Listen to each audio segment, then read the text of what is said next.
দর্শক আসসালামু আলাইকুম। নভেম্বরের উইন্ডো শেষে 2025 সালের ফিফা র্যাঙ্কিং প্রকাশ করেছে বৈশ্বিক ফুটবলের সর্বোচ্চ সংস্থা ফিফা।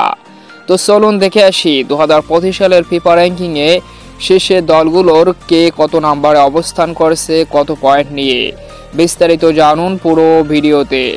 প্রতিটি উইন্ডো শেষেই ফিফা র্যাঙ্কিংয়ের হালনাগাদ পরিবর্তন করেন ফিফা। সেই ধারাবাহিকতায় নভেম্বরের উইন্ডো শেষে 25 সালের ফিফা র্যাঙ্কিং প্রকাশ করেছে, যেখানে ফিফা র্যাঙ্কিংয়ে শীর্ষ 10-এর 10 নম্বরে রয়েছে জার্মানি 1703 পয়েন্ট নিয়ে, 9 নম্বরে রয়েছে ইতালি 1731 পয়েন্ট নিয়ে, 8 নম্বরে রয়েছে বেলজিয়াম 1740 পয়েন্ট নিয়ে, 7 নম্বরে রয়েছে নেদারল্যান্ড 1747 পয়েন্ট নিয়ে, 6 নম্বরে রয়েছে পর্তুগাল 1756 পয়েন্ট নিয়ে, 5 নম্বরে রয়েছে ব্রাজিল 1775 পয়েন্ট নিয়ে, 4 নম্বরে রয়েছে ইংল্যান্ড 1813 পয়েন্ট নিয়ে, 3 নম্বরে রয়েছে স্পেন 1853 পয়েন্ট নিয়ে, 2 নম্বরে রয়েছে ফ্রান্স 1859 পয়েন্ট নিয়ে, 1 নম্বরে রয়েছে আর্জেন্টিনা 1867 পয়েন্ট নিয়ে।